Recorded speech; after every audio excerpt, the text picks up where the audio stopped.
வணக்கம் நண்பர்களே, உங்கள் அனைவரையும் சந்திப்பதிலே மிக்க மகிழ்ச்சி. நாங்கள் இப்போது ஒரு மிக முக்கியமானது ஒரு நேர்காணலில் இணைந்திருக்கின்றோம். குறிப்பாக கிழக்கு மாகாணம் அம்பாறை மாவட்டம். இந்த மண்ணிலே சாய்ந்தமருது ஒரு கீர்த்திமிக்க ஒரு ஊராக இருக்கிறது. இந்த ஊருக்கு மற்றும் ஒரு புகழ் பூத்த ஒரு மனிதர் வந்திருக்கின்றார்.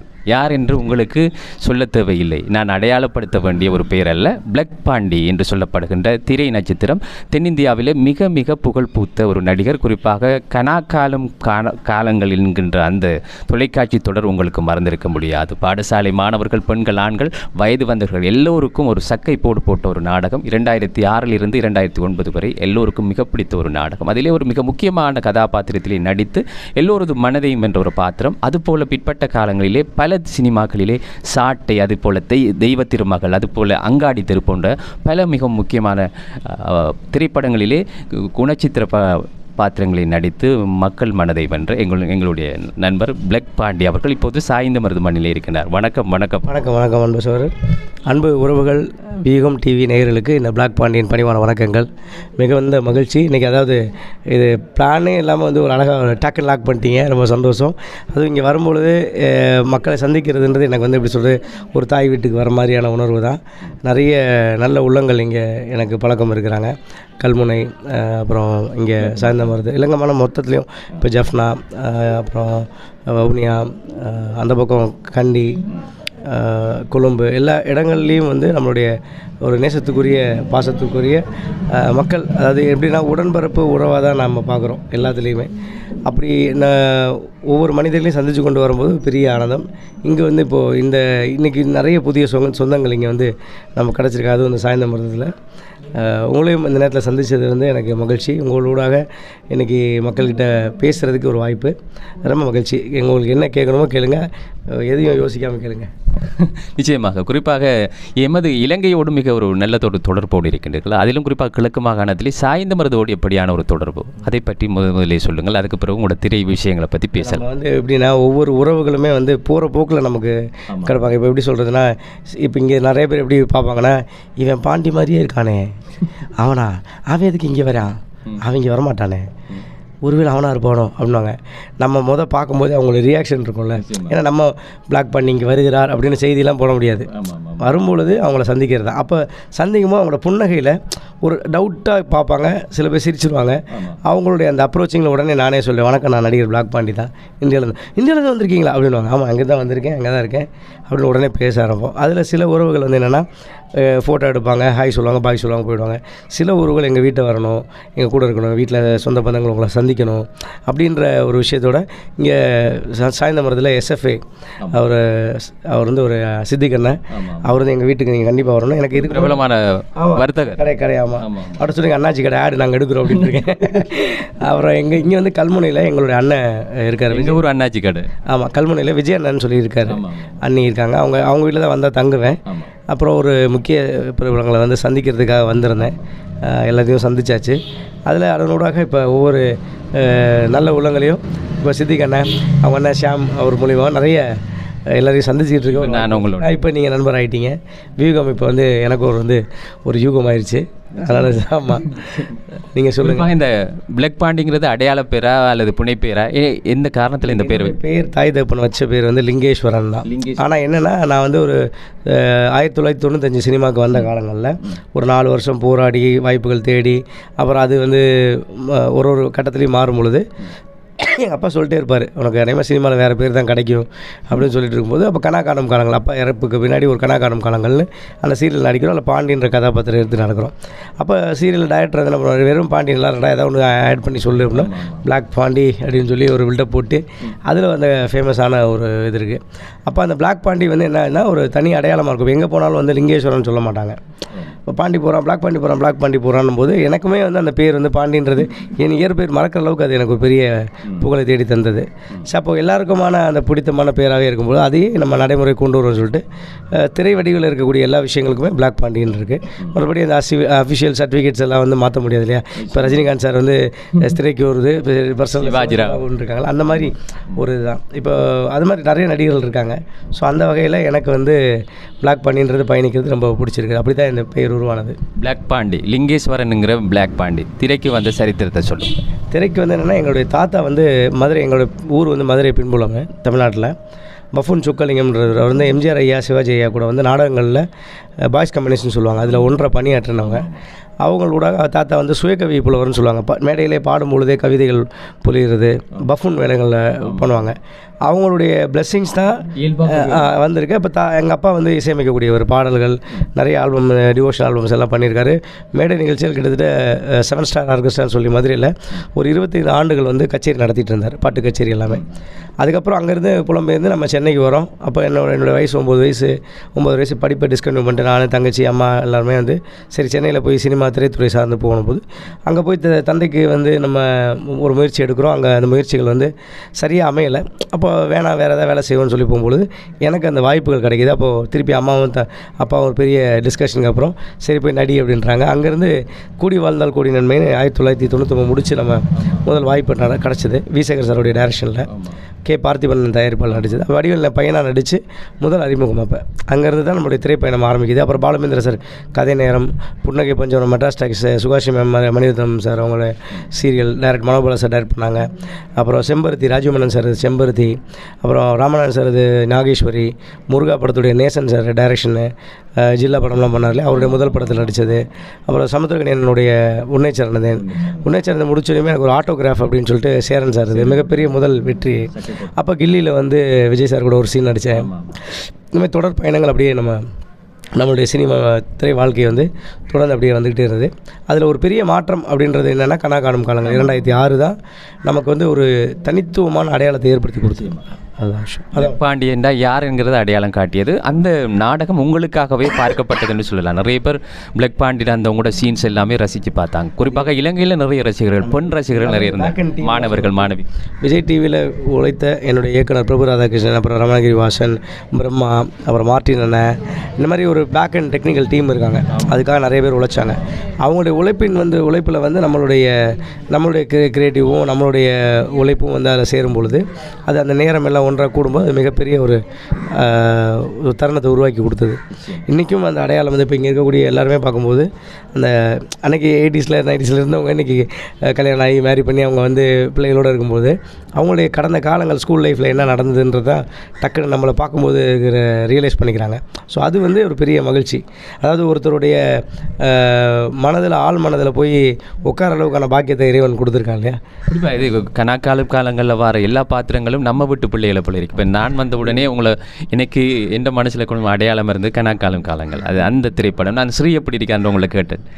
ஸ்ரீ எப்படி இருக்கிறார்? ஸ்ரீ வந்து சந்திச்சே நான் வந்து பல ஆண்டுகள் ஆகுது. அவனை பற்றி எங்கேயுமே இல்லை. ஏன்னா அவன் வந்து எப்போனா 2010 11 நினைக்கிறேன், அவன் ஒரு படம் பாலாஜி சக்திவேல் சார் படம் பண்ணான், மச்சி சூப்பராகடா அப்படின்னு சொல்லி பேசுனதோட சரி. அதுக்கப்புறம் அவனை கான்டாக்டே இல்லை. எங்கன்னா என்ன பண்ணான்னு இப்போ சமீபத்தில் பிகன் நோட்ஸ்லேருந்து எனக்கு ஃபோன் பண்ணாங்க, இந்த மாதிரி ஸ்ரீ பற்றி சொல்லுங்கண்ணே. என்னாச்சுங்க? நான் அவங்ககிட்ட கேட்டு தெரிஞ்சுக்கிட்டேன். அப்புறம் ஏதோ உடம்பு சரியில்லைன்னும் போது சரி நம்ம அவனுக்காக பிரார்த்தனை செய்வோம், அவ்வளோதான். நம்ம அப்புறம் தொடர்புகளுக்கு முயற்சி பண்ணல. நான் அந்த பழைய நம்பர் அவன்கிட்ட இல்லை, எனக்கும் கான்டாக்ட் பண்ணுறதுக்கு வழி இல்லை. ஸோ அவனோட எங்கே இருந்தாலும் நல்லா இருக்கணும்னு நம்ம பிரார்த்தனை செஞ்சுக்கிறோம், அவ்வளோதான். நிச்சயமாக லிங்கேஸ்வரன் என்னும் பிளாக் பாண்டி அவர்கள் தனியே ஒரு நடிகர் மாத்திரமல்ல, ஒரு இசையமைப்பாளர், ஒரு பாடகர், ஒரு சமூக செயற்பாட்டாளர். இப்போது இலங்கைக்கு வந்திருக்கின்ற அந்த காரணம் கூட ஒரு சமூக சேவை நிமித்தமாகத்தான் இலங்கைக்கு வந்திருக்கின்றார். இந்த பயணத்தின் முக்கிய நோக்கம் பற்றி சொல்லுங்கள். நம்மளுடைய அறக்கட்டளை வந்து உதவும் மனிதம். நான் இந்தியாவில் வந்து கிட்டத்தட்ட 6 வருஷம் ரெஜிஸ்டர்ட் ஆர்கனைசேஷனாக பண்ணிகிட்ருக்கேன், என்ஜிஓ போயிட்டுருக்கு. அதுக்கு முன்னாடி ஒரு 15 ஆண்டுகளாக வந்து நம்ம தொடர் சேவைகளில் இருந்துகிட்டு இருக்கோம். நம்மளால் உதவி செய்வோம். என்னுடைய டேக்லைனே வந்து இயன்றதை செய்வோம், இணைந்தே செய்வோம்ன்றது தான். ஸோ நம்ம ஒரு கரங்கள் மட்டும் இணைந்தே செய்வோம். அது ஏன்னா நம்ம ஒருத்தர் மட்டும் செய்கிறதுன்றது வந்து ஒரு குறிப்பிட்ட தூரத்துக்கு தான் ரீச் பண்ண முடியும். இணைந்தே செய்வோம் போது பல கைகள் ஒன்றிணைந்து உதவி செய்யும் பொழுது அந்த ஆதரவற்றவங்கள் ஒரு தன்னுடைய வாழ்க்கையில் அடுத்த கட்டத்துக்கு முயற்சி செய்கிற எல்லாருக்குமே வந்து ஒரு ஒரு ஆறுதலாகவும். ஆமாம், அது வந்து நம்மளால் இயன்றதை செய்யணும். ஒருத்தவங்களுடைய எக்ஸ்பெக்டேஷன்ஸ் பெருசாக இருக்கும். ஏன்னா நம்ம வந்து அவங்களுடைய தேவைக்காக தான் பண்ண முடியுமே தவிர அவங்க ஆசைக்காக பண்ண முடியாது. ஸோ அப்போ நமக்காக உதவி செய்யக்கூடியவங்க உலகம் முழுக்க இருக்கக்கூடியவங்க நம்மளுடைய வெப்சைட்டை தொடர்ந்து பார்ப்பாங்க.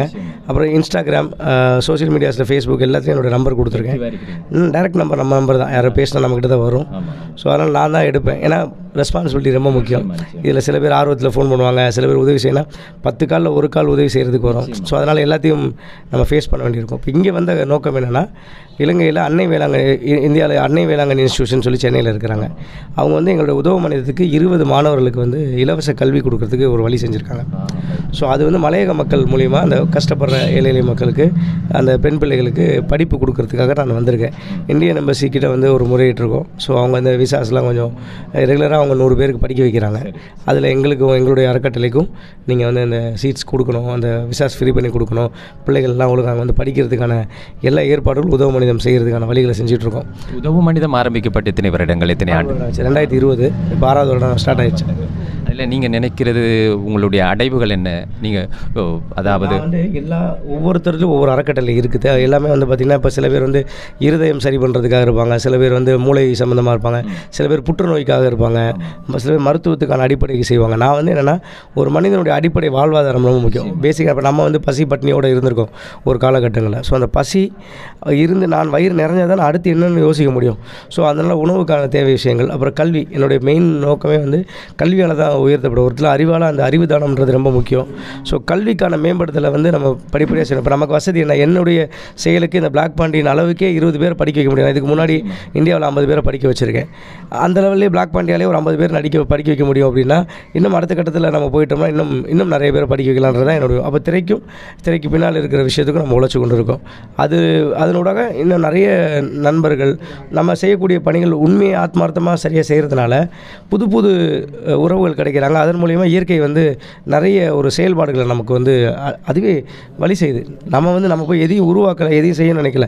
நம்மளுடைய சிந்தனையை ரொம்ப பறக்க விட்டோம். அப்துல் கலாம் ஐயா சொன்ன மாதிரி பிறப்பு தான் எல்லாருக்கும் சாதாரணமாக இருக்குது, நம்மளுடைய இறப்பு வந்து சரித்திரமாக இருக்கணும். அப்போ நான் அப்படி தான் யோசிக்கிறேன். என்னுடைய பிறப்பு வேணால் ஒரு சாதாரண இடத்துல பிறந்திருக்கலாமே தவிர இறப்பு சரித்திரமாக இருக்கணும். என்னுடைய வாழ்வில் நான் என்னுடைய இறந்த காலத்தை போய் அடைய நிலையும் போது குறைஞ்ச ஒரு 5.5 கோடி மக்களுக்கு நான் நல்ல வாழ்க்கையை ஏற்படுத்தின ஒரு சாதனையாளனாக இருக்கணும்னு ஆசைப்பட்றேன். எனக்கு மைசிலிக்குது அந்த காலங்கள். அதுக்கு பிறகு வந்த பல படங்களில், திரைப்படங்களில் நீங்கள் ஒரு சாதாரண ஒரு நகைச்சுவை பாத்திரமாக, ஒரு சீரியஸான பாத்திரமாக, சில குணச்சித்திர பாத்திரங்கள் வந்து, ஆனால் உங்களுக்குள்ள எவ்வளவு சீரியஸான தாட்ஸ், இந்த எண்ணங்கள் இருக்கிறது. மற்றவருக்கும் உதவி செய்ய வேண்டும். இப்போ நடிகர் சூர்யா போன்றவர்கள் சிகரம் அறக்கட்டளை ஊடாக பல பணிகள் செய்யும். அதே போல் நீங்கள் உங்களோட சக்திக்கு ஏற்ற மாதிரி இந்த உதவும் மனிதம் என்கிற அதற்கான உண்மையிலே ரொம்ப மகிழ்ச்சியாக இருக்குது. இல்லை, இது வந்து எப்படின்னா, எங்கேருந்து வந்திருக்கோம் அப்படின்னா, இன்னொருத்தரை பார்த்து செய்கிறது கிடையாது. இது தன்னிலை உணர்ந்தது. நான் பசியோடு இருந்திருக்கேன், நான் பட்னியோடு இருந்திருக்கேன், எங்கள் அப்பா கேன்சரால் புற்றுநோயில் இறந்துருக்கிறாரு. ஒவ்வொரு கட்டத்துலேயும் வாழ்க்கையில் ஒவ்வொரு சூழலில் நம்ம கடந்து வந்திருக்கோம். ஸோ அப்போது நம்ம உணர்ந்தனால நான் இந்த சமூகம் எனக்கு அந்த நேரத்தில் ஆறுதலாக ஒருத்தர் டீ வாங்கி கொடுத்துருக்கிறாரு, பசி பட்னி ரோட்டில் போகும்போது ஒருத்தர் சாப்பாடு வாங்கி கொடுத்துருக்கிறாரு, அப்புறம் சைக்கிள் இல்லாமல் ஒருத்தர் சைக்கிள் வாங்கி கொடுத்துருக்கிறாரு. எங்கள் அப்பாவுக்கு என்னுடைய இயக்குனர் அபிமன்யுன்னு சொல்லிட்டு ஒருத்தர் இருக்கார். அவர் தான் முதல்ல நாங்கள் கஷ்டப்பட்டு அடுத்த லெவல் 3 வேளை சாப்பிடக்கூடிய ஒரு நிலைக்கு ஏற்படுத்துனது ஒரு கீபோர்டு வாங்கி கொடுத்து அவர் தான் பண்ணார். அப்படி நம்மளோட வாழ்க்கையில் பல பேர் பல வழியில் உதவி இருப்பாங்க.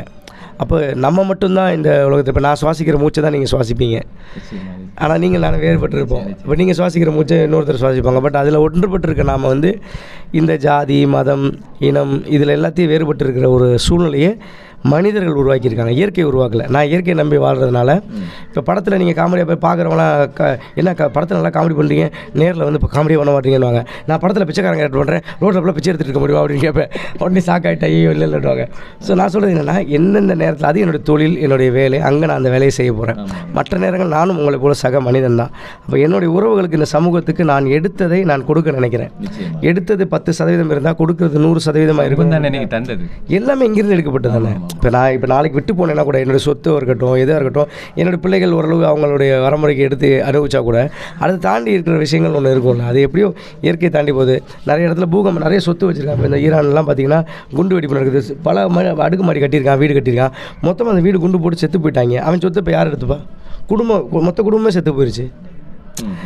இறப்புக்கு பின்னாடி இருக்கிறது யாருக்கும் நிரந்தரம் இல்லை. உயிரோடையே நாளைக்கு உயிரோடு இருப்போமானே தெரியாது இல்லையா? அப்படி இந்த நொடி கூட நமக்கு அவ்வளோதான். நான் என்ன சொல்கிறேன், இருக்கும் வரை நம்மளால் முடிந்த நல்லதை செஞ்சணும். நம்ம கூட இருக்க சக ஆத்மாக்களுக்கு நல்ல எண்ணங்களை விதைச்சிட்டு, நான் எப்படின்னா இன்னொருத்தர் போய் திருத்த மாட்டேன். நீ அப்படி செய்ய, நீ இப்படி இருன்னு நம்ம யாரையும் போய் செய்ய தேவையில்லை. நான் செய்யக்கூடிய பணியை சரியாக செஞ்சுட்டு போயிட்டு இருக்கும்போது அதை பார்த்து 4 பேர் உருவானாங்கன்னா அது என்னுடைய சக்ஸஸ். அவ்வளோதான். மதுரைக்காரங்கன்னு சொன்னாலே தமிழ்நாட்டில் மதுரைக்காரங்கன்னு சொன்னால் பாசத்துக்கு பஞ்சம் இல்லாத ஆக்கள் அப்படின்னு சொல்லுவாங்க. மதுரை மற்ற ஊருக்காரெல்லாம் ஒரு மோசக்காரலாம் ஐயா. இல்லை இல்லை இல்லை, அதாவது அது என்னத்துக்கு சொன்னாங்க ஐயா அதெல்லாம் ஒன்றும் இல்லை, எவனோ சொல்லிட்டு போயிட்டா விடுங்கய்யா.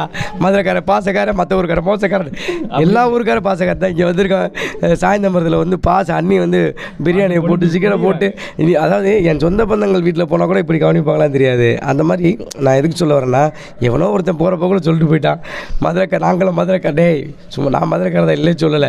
அப்போ ஒரு என்னன்னா தனிச்சு பாசம் கொஞ்சம் ஓவரா. அதெல்லாம் எல்லாம் அன்பானவங்க, நம்ம தெரியும், நம்ம ஊருக்காரங்கள நாங்கள் பார்த்துக்குறோம். நாங்கள் வந்து சாப்பாடு வந்து என்னென்னா இப்போ எல்லாமே கொஞ்சம் கூடுதல் அன்பு இருக்கும். இங்கே ஒருத்தரை பார்த்தா லாயர் முஃபின்னா ஒருத்தர் ஐயோ அன்பை கொட்டினா இருப்பாருங்க, மேலேருந்து வாலியிலேருந்து கொட்டிகிட்டே இருக்கார் நம்மளோட லாயர். அவரை நான் வந்து மிரண்டு போயிட்டேன் அவருடைய அன்பால். எனக்கே ரொம்ப சிலிப்பாக இருக்கேன். மதுரையில் ஏதோ ஒரு கிராமத்தில் வந்து இந்த சாய்ந்த மருது வரைக்கும் வந்திருக்கேன் இலங்கையில். அது அந்த மதுரையின் அன்பை சாய்ந்த மருது வரைக்கும், மதுரை மருதூர் வரைக்கும் வந்திருக்கேன். உலகத்தில் தமிழர்கள் எங்கெல்லாம் இருக்காங்களோ அங்கெல்லாம் போய் கொண்டு தான் இருக்கிறேன். இன்னொன்று கேட்பாங்க, மற்ற மொழியெலாம் உங்களுக்கு பேச தெரியுமான்னு.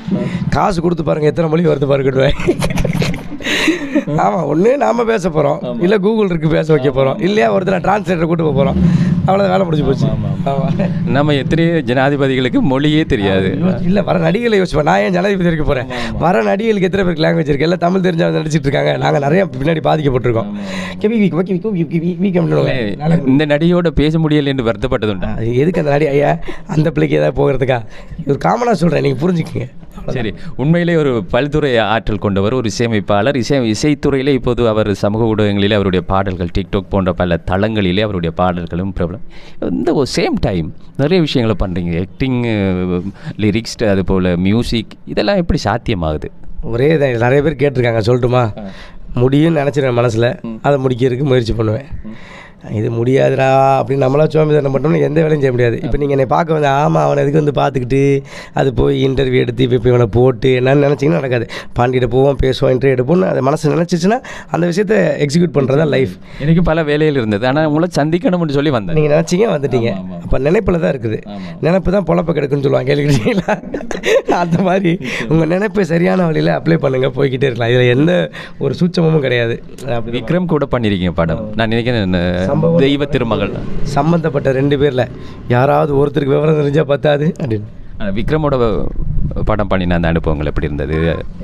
அவர்கிட்ட தெய்வ திருமகள். ஆமாம், அவர்கிட்ட நிறைய கற்றுக்கலாம். எப்படின்னா அவர் ஒரு senior most actor and dubbing artist.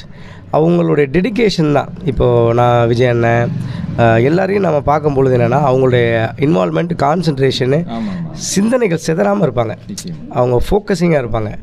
அதுதான் நம்ம கற்றுக்க வேண்டியது. அந்த வாய்ப்புகள் அமையும்போது நம்மளும் அதை பயன்படுத்திக்கிறோம், அவ்வளோதான். சரி, இப்போ ரீசெண்டாக அண்மை காலத்தில் நீங்கள் பண்ணுற திரைப்படங்கள், படங்கள், திரையை, அதாவது சின்னத்திரை அப்படியே கை கழுவியாச்சா அல்லது சினிமாவில் மாத்திரம்? இல்லை, சின்னத்திரையில் வந்து என்ன நடந்தது அப்படின்னு சொல்லிடுறேன். 24 மணி நேரம் ஒரு நாளைக்கு இல்லையா?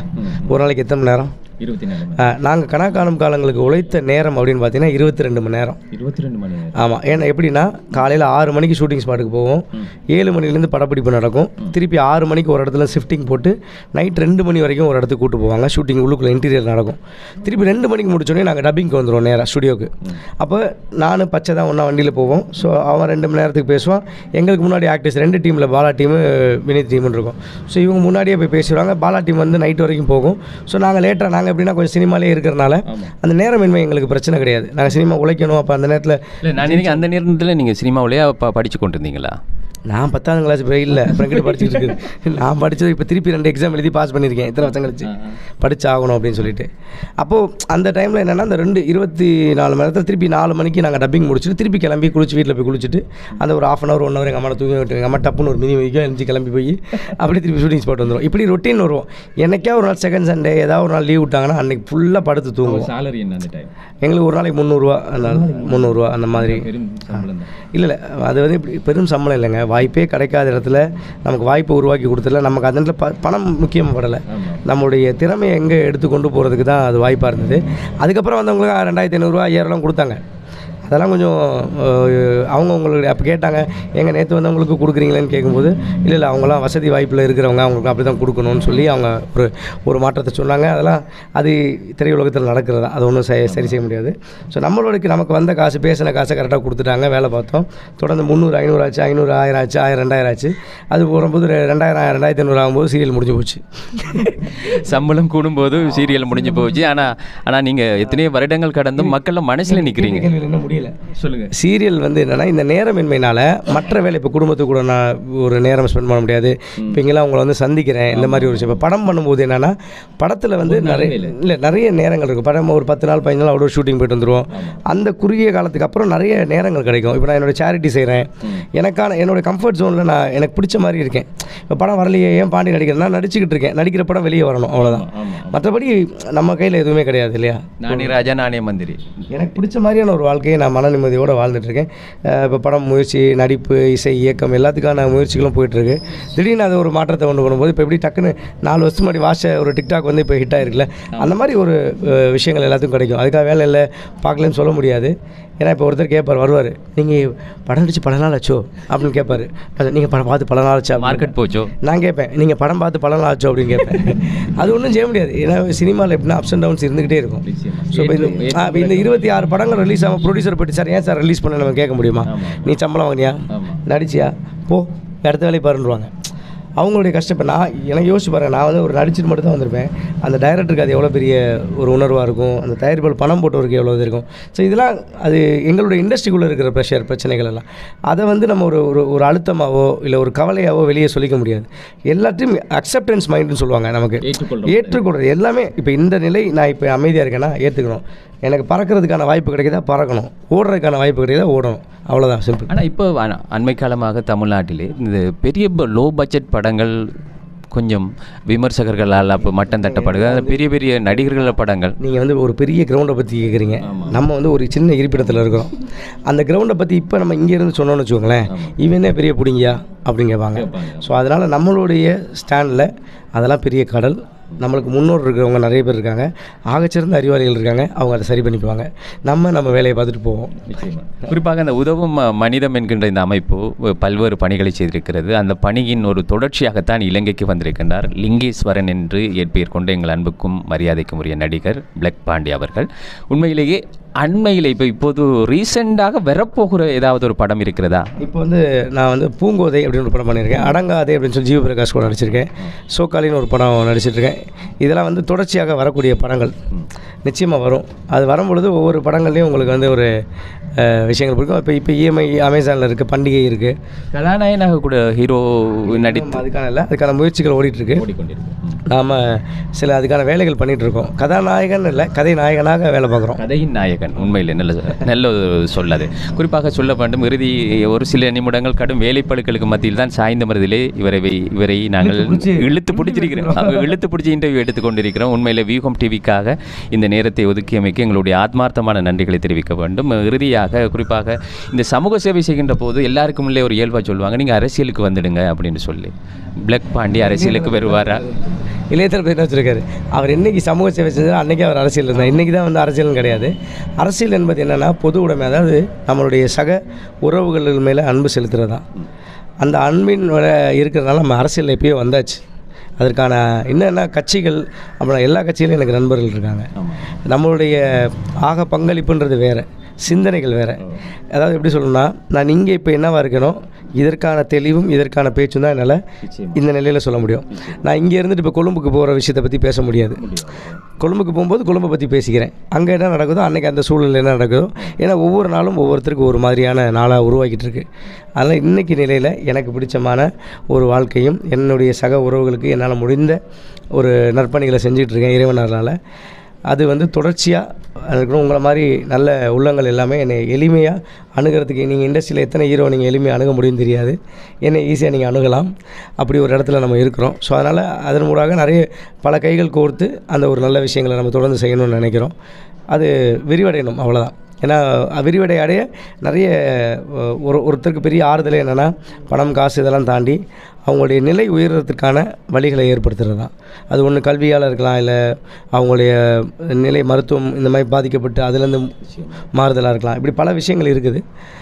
பார்ப்போம், எல்லாம் இறைவன் இருக்கிறார், செய்வார். நடிகர் விஜயகாந்த் ஒரு கட்சியை ஆரம்பித்தார்.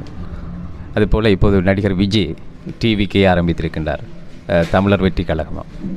சரி, இந்த நடிகர்கள் கட்சி ஆரம்பிக்கின்ற போது ஏற்படுகின்ற தமிழ்நாட்டு மக்களிலே ஒரு ஆரம்பத்திலே ஒரு ஆதரவு அலைவு இருக்கிறது. பின்னராக அதை சொல்லி போகும்போது நடிகர்கள் கட்சி ஆகணும்னு கேட்குறீங்க. ஆரம்பிக்க போட ஏன் கட்சி ஆரம்பிக்கக்கூடாது? இதுக்கு முன்னாடி இருந்த தலைவர் எல்லாமே நடிகர்கள் தானே, ஏன் நடிகர்கள் அப்படின்றீங்க?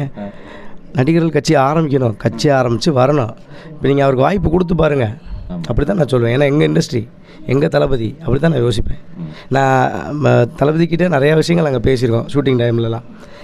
அவருடைய சிந்தனைகள், அவருடைய அமைதி குணம், அவருடைய ஒரு ஒரு தன்னிச்சையான முடிவு, இது எல்லாமே திரைப்படங்கள்லேயே தெரியும்.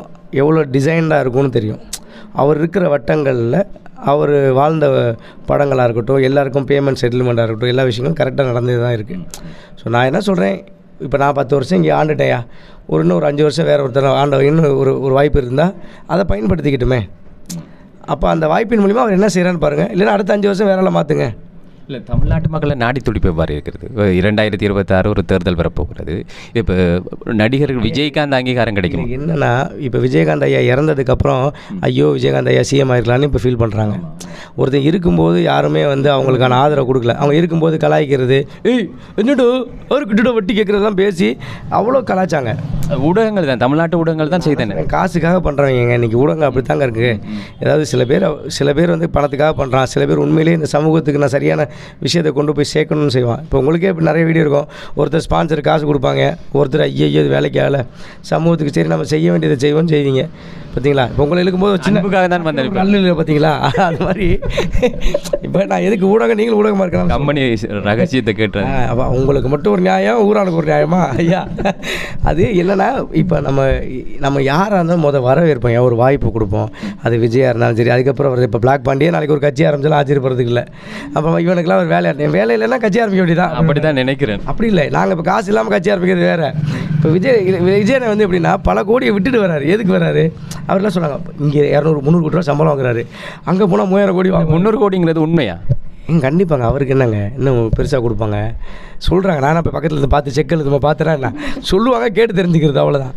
அது அவங்களுடைய பிஸ்னஸ். ஸோ நான் சொல்கிறது என்னென்னா, இப்போ 300 கோடி வாங்குறவங்க 3000 கோடிக்கு ஆசைப்பட்டு அரசியல் வரான்றாங்க. அது வந்து நீ வாய்ப்பு கொடு. அவர் 3000 கோடிக்கு ஆசைப்படுறாரா? ஏன்னா பணம் இருக்கிறவங்க எதுக்கு வந்து இந்த தொழிலை செய்யணும், மக்கள் பணியிலேருந்து நிற்கணும்? நான் எனக்கு சொஃபஸ்டிகேட்டடாக இருக்கேன்னு சொல்லிட்டு போயிடலாமேங்க. எத்தனை நடிகர்கள் அப்படி இருக்காங்க, ஏன் வேலை உண்டுன்னு. எதுக்கு சமூக பணிக்கு வரணும்? நீங்கள் விஜயனை கவனிச்சிங்கன்னா, எனக்கு தெரிஞ்சு நான் சொல்கிறேன், நான் ஒரு 17-20 ஆண்டுகளை அவனை நோட் பண்ணுறேன். அவருடைய அமைப்பின் மூலிமா, அதாவது ரசிகர் மன்றங்கள் மூலிமா அன்றைய காலகட்டங்களிலே நிறைய உதவி செஞ்சுருப்பாங்க. தண்ணி விஷயங்களாக இருக்கட்டும், ஒவ்வொரு வெள்ளம் வந்தபோதும் சரி, ஒரு புயல் வந்தபோதும் சரி, அவங்களுடைய அந்த டீம் ரசிகர் மன்றங்கள் எல்லாம் அவ்வளோ பணிகள் செஞ்சுருக்காங்க. ஸோ அன்றைக்கி வந்து அவங்கள அரசியலில் ஏற்றுக்காமல் ஒரு இது பெருசாக அவங்க செய்ததெல்லாம் பெருசாக யோசிக்காமல், இன்றைக்கி கட்சி தொடங்கினதுக்கப்புறம் அவங்க என்னத்தை கிழிச்சிருவாங்கன்னு சொன்னால், கிழிக்கும் போது தான் தெரியும். இப்போ நாம் தமிழரில் சீமானண்ணன் இருக்கார். சீமானண்ணன் வந்து அவரும் போராடிக்கிட்டு தான் இருக்காங்க. ஏன்னா சரியாக அடையாளம் கண்டுக்கிறதுக்கு இப்போ நீங்கள் ஓட்டுக்கு காசு வாங்குறீங்கன்ற ஒரு முறையை ஏற்படுத்திக்கிறீங்க. ஒரு தொகுதியில் இத்தனை கோடி வாங்குறாங்க, இத்தனை கோடி செலவு பண்ணுறாங்கன்னா, நம்மக்கிட்டேருந்து எடுக்கப்பட்ட ஒரு விஷயம் திருப்பி கொடுக்கப்படுதான்னு பார்க்கணும். கொடுக்கறதுக்கு மேலே எடுக்கிற இடம் இருந்ததுன்னா நீங்கள் எப்படி வந்து அந்த ஆட்சி சரின்னு சொல்லுவீங்க? எந்த நாட்டில் பிழை இல்லை? எல்லா நாட்டிலையும் இருக்குது. இப்போ சிங்கப்பூர் போகிற மாதிரி ஒரு நாடுகள் போங்க, குற்றங்கள் சதவீதம் கம்மி, அங்கேயும் நடக்காமல் கிடையாது. ஒரு 10% நடக்கும். 90% அந்த நாட்டினுடைய வளர்ச்சி, அந்த மக்களுடைய வளர்ச்சிக்கு இருக்குது. அப்படி இருக்க தலைவர்கள் தேவை. அது விஜயண்ணனாக இருக்கட்டும், இல்லை அடுத்து வர தலைவராக இருக்க சீமானண்ணா இருக்கட்டும், யாராக இருந்தாலும் சரி, ஒரே விஷயந்தான் நான் ஆசைப்பட்றேன். வர தலைவர்கள் அந்த நாட்டு மக்களுடைய நலனுக்காக உழைக்கணும். இல்லை, புதிய வாக்காளர்கள் விரும்புகிறாங்களா? ஐயா, கண்டிப்பாக புதிய வாக்காளர்களுடைய ஓட்டு அத்தனையுமே விஜயண்ணனுக்கு தான். ஏன்னா இளம் வாக்காளர்கள் எல்லாமே 18லேருந்து 30 வயசு வரைக்கும் கண்டிப்பாக வந்து விஜயண்ணனை தாண்டி போடவே மாட்டாங்க. இது எல்லாருக்குமே தெரிஞ்ச ஒரு விஷயந்தான். அதில் இப்போ திராவிட முன்னேற்ற கழகத்தில் அவங்களுக்கான மாணவர் அணி, இளைஞர் அணின்னு இருக்காங்க. இப்போ அதிமுகவில் இருக்கிறாங்க. எல்லாத்தையும் அவங்க ஓட்டுடைய பிரியும். அதை தான் சொல்கிறேன். இந்த எலெக்ஷனை பொறுத்தளவு யாரும் நீங்கள் தான் வருவீங்க, இப்போ திராவிட முன்னேற்ற கழகம் தான் வரும், அதிமுக தான் வரும், பிஜேபி தான் வரும், இவர் தான் விஜயண்ணன் தான் வரும்னு யாராலையும் சொல்ல முடியாது. இந்த எலெக்ஷன் பெரிய டஃப்பாக இருக்கும். காரணம் ஒரே ஆள், விஜயண்ணன் தான். சரி, இப்போ கடைசி கேள்வி.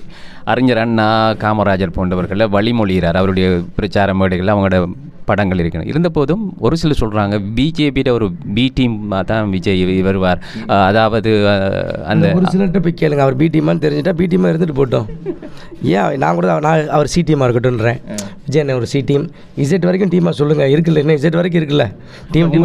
தமிழ்நாட்டு மீடியாக்கள் தான் சொல்கின்றன, அதனால தான் எங்களுக்கு தெரியும். சொல்கிறீங்க, நீங்களே மீடியாவில் தான் இருக்கீங்க, அப்புறம் உங்களை கலாய்க்க வேண்டியிருக்கோம். நான் உங்களுக்கு 10,000 ரூபா தரேன், விஜயனை பற்றி பெருமையாக போடுங்க, இல்லை விஜயனை பற்றி கேவலமாக போடுங்கன்னா நீங்கள் என்ன 10,000 ரூபாய்லாம் சார் என்ன சார் விஜயண்ணா எப்படின்னு கேட்பீங்க. 1 லட்சம் கொடுத்தீங்கன்னு வச்சுங்க, 1 லட்சத்துக்கு சார் அவரை பற்றி ஒரு 50% கேவலமாக போடுறேன் சார் நீங்கள். சரி, ஒரு 5 லட்சத்தை அடிப்போம்னா என்ன பண்ணுவீங்க? என்ன விஜயாவது எனக்கு 5 வருதுன்னு யோசிப்பீங்களா இல்லையா? இப்படி ஊடகம், இது ஊடகம் கிடையாது. ஊடகம்ன்றது என்னென்னா தன்னுடைய ஆள் மனதில் இருக்கக்கூடிய விஷயத்தை, ஏன்னா அடுத்த தலைமுறைக்கு விதைக்கக்கூடிய விஷயங்கள். நம்மளுடைய முன்னோர்கள் நம்மளுக்கு சரியான பாடத்தையும் சரியான விஷயத்தை விதைக்கலைன்னா நம்ம இந்த சிந்தனை வராதில்ல. எங்கள் இதில் பிறக்கும்போதே ஆபாச படத்தோடு என்னை வளர்த்துருந்தாங்கன்னு வச்சுங்களேன், நான் இன்றைக்கி யார் இருப்பேன்? நான் ஒரு ரேப்பிஸ்ட்டாக இருந்திருப்பேன், இல்லை பார்க்குற பிள்ளைலாம் கற்பழிச்சிட்டு இருந்திருப்பேன். உண்மை தானே? நம்மளுடைய முன்னோர்கள், நம்மளுடைய தாய் தகப்பன் எல்லாருமே இப்படி தான் வாழணும்னு நம்ம கூட வராங்களா? இப்போ இந்த ஒரு உபசரிப்பு இருக்குது, ஒரு வீட்டில் வராங்க, நான் யார்? இங்கே ரத்தம் பந்தமா? இங்கே அவங்க எனக்கும் என்ன சொந்தம்? என்னையே உள்ளே கூட்டு வீட்டு வர கூட்டு சாப்பிட்டு எங்கள் தாய் தகப்பன் ஒரு வீட்டில் போகும்போது எப்படி நடந்துக்கணும், எங்களுடைய வளர்ப்பு முறைகள் அப்படி இருந்திருக்கு. ஸோ அதுதான் சரி. அதனால் ஒவ்வொரு கட்டத்துலேயும் இது சரி இது தப்புன்னு சொல்கிறது அவங்கவுங்களோட சூழ்நிலை பொறுத்து தான். கொலை குற்றவாளி நேற்று ஒரு சட்டம் ரீதியான ஒருத்தரை சந்தித்தோம். அவர் சொன்ன விஷயங்கள்லாம் கேட்கும்பொழுது நீங்கள் எப்படி தீர்ப்புக்கு தண்டனை கொடுப்பீங்கன்னு கேட்கும்போது அவர் சொன்ன விஷயங்கள்லாம் யோசிக்கும்போது ரொம்ப பிரமிப்பாக இருந்தது. நம்ம நினச்சிட்டு போயிடும் 10 வருட தண்டனை அப்படின்னு சொல்லிட்டு போகிறோம். அதுக்கு பின்னாடி இருக்கக்கூடிய அவருடைய வாழ்க்கை, ஒரு நிமிடம் ஒருத்தர் எடுத்து டக்குன்னு தன் மனைவியை கொண்டிருக்காருன்னு சொல்கிறாங்க. அந்த ஒரு நிமிஷத்துக்கு ஐயோ நான் தப்பு பண்ணிட்டேனே, தெரியாமல் செஞ்சுட்டேனேன்னு சொல்லி வாழ்நாள் முழுக்க அந்த சூழலில் செய்த ஒரு நிலை இருக்குல்ல, அப்படி தான் இருக்குது. நீங்கள் இன்றைக்கி நான் எப்படி பார்க்குறேன் அந்த சமுதாயத்தினா, நீங்கள் உங்களுடைய ஊடகத்தின் மூலிமா நல்லதை விதைங்க. பார்க்கக்கூடியது இப்போ 18 வயசுக்கு அப்புறம் தான் பார்க்குற சிஸ்டம்லாம் கிடையாது, வச்சுருக்காங்க. ஆனால் எத்தனை பேர் பார்க்குறான்? 18 வயசு அடல்ட்டு பார்க்குறதுக்கு சின்னதே சின்ன பிள்ளைங்க 12 வயசு 13 வயசில் பார்க்குறாங்களே. இன்றைக்கி தமிழகத்திலலாம் மிகப்பெரிய போதை வஸ்துக்கள் அதிகமாகிட்டு இருக்குது. கஞ்சா, கொக்கைன், இப்போ கொக்கைன் விஷயங்கள்லாம் உருவாகிட்டு அதிகமாகிட்டு இருக்குது. பயமாக இருக்குது. அப்போ நீங்கள் விதைக்கிற விஷயங்கள் நல்ல விஷயங்களை விதைங்க, நல்லதை தெரியப்படுது. இந்த போதைக்கான செய்தியை வெளியே சொல்லாதீங்கன்னு சொல்கிறேன், மறைங்க. அதை வேறு ஏதாவது வார்த்தைகள் போடு. இப்போ தற்கொலைன்ற வார்த்தைகள் நிறைய ஊடகங்கள் நான் பேசும்போது சொல்லுவேன், தற்கொலைன்னே சொல்லாதீங்க. ஏன்னா அந்த குழந்தைகள் என்னென்னா, தற்கொலைன்னா என்ன, படிக்கிற குழந்தை ஃபெயிலானோடனே போய் தற்கொலை பண்ணிட்டாங்கன்னு சொல்லுவாங்க. அடுத்து என்னென்னா, அப்போ அதுக்கு ஒரு ஆப்பர்ச்சுனிட்டி இல்லை. நீங்கள் அதுதான் நம்ம சொல்லுது. நீங்கள் இந்த குழந்தைங்கள்ட்டையோ நம்மளுடைய சக உறவுகள்கிட்டையோ அந்த விதைக்கக்கூடிய வார்த்தைகளாக இருக்கட்டும், சூழலாக இருக்கட்டும், நீங்கள் சரியாக விதைக்கணும். என்னுடைய ஆசை, நான் தான் சொன்னேன், இன்னொருத்தனை திருத்துறதுக்கு எனக்கு வழி கிடையாது. இப்போ விஜயன் அரசியலுக்கு வந்தால் அவர் தப்பு சொல்கிறதுக்கு எனக்கு இது கிடையாது, அவர் சரின்னு சொல்கிறதுக்கு எனக்கு நியாயம் கிடையாது. என் மனசுக்கு, என் சூழலுக்கு, என் மக்களுக்கு என்னால் முடிஞ்ச நல்லதை செஞ்சுட்டு போவோம். யார் வச்சு நான் ஓட்டு போடுறேன், ஓட்டு போடல, அது என்னுடைய பிரச்சனை. எனக்கு யாருக்கு பிடிச்சவன் நான் ஓட்டு போடுவேன், இல்லை பிடிக்காதவங்க நான் பாட்டி பேசாமல் போட்டு போவேன், இல்லை நோட்டால் போடுவேன், அது ஏன் இஷ்டம், என்னுடைய தனி உரிமை அது. அதனால் நான் என்னென்னா, என்னுடைய பங்களிப்பு இந்த சமூகத்துக்கு என்ன இருக்குது, என்னை மாதிரி பார்த்து 4 பிளாக் பண்ணி, இப்போ பாலா கேபிஐ பாலா பண்ணுறாரு, லாரன்ஸ் அண்ணே பண்ணுறாங்க, எத்தனையோ பேர் இண்டஸ்ட்ரியில் பண்ணிகிட்டு இருக்கிறாங்க.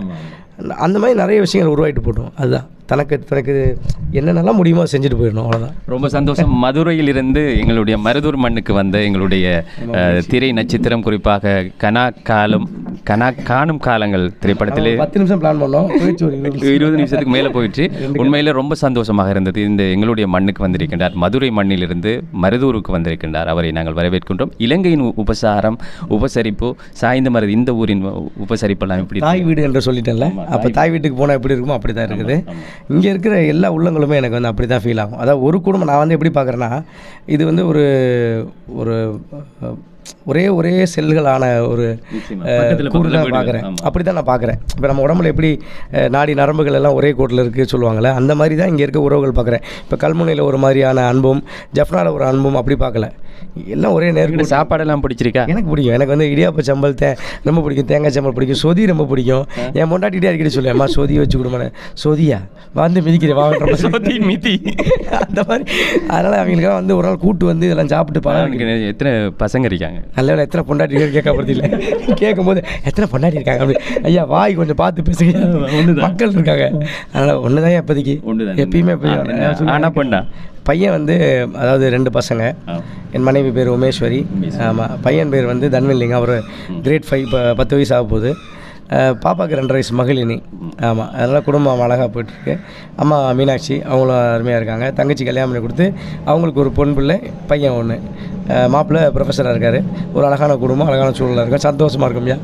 இறைவனால் இந்த நிமிஷம் வரைக்கும் சந்தோஷமாக இருக்கு. எப்பயுமே ரொம்ப சந்தோஷம். உண்மையிலே எங்களோட மருதூர் மண்ணுக்கு வந்து எங்களுடைய பிளாக் பாண்டி என்கின்ற ஒரு பிரபலமான நடிகர், குறிப்பாக லிங்கேஸ்வரன் என்கின்ற இயல்பெயரோடு பிளாக் பாண்டி என்ற அந்த புனைப்பெயரோடு திரைத்துறையிலும் அதுபோல் காலங்கள் திரைப்படத்திலே ஒரு முக்கியமான பாத்திரமேற்றவர். அதுபோல் மிக முக்கியமான திரைப்படங்களிலே அங்காடி தெரு, அதுபோல் சாட்டை, அதுபோல்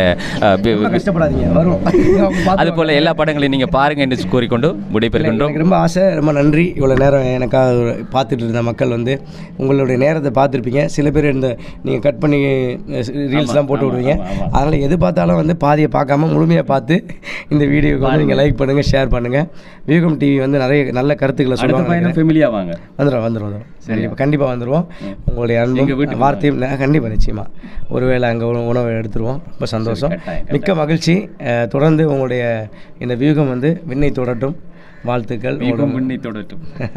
உண்மையில் அவர் ஒரு கவிஞர், பாடகர், இசையமைப்பாளர், சமூக செயற்பாட்டாளர், இத்தனைக்கு முத்தாய்ப்பாக நல்லதொரு மனிதர். அவரிடமிருந்து விடைபெறுகின்றோம். இன்னும் மகிழ்ச்சி. தொடர்ந்து எல்லாருடைய வாழ்க்கையும் மாறட்டும். உங்களுடைய கனவுகள் நிறைவேறட்டும். வாழ்த்துக்கள். அன்பு.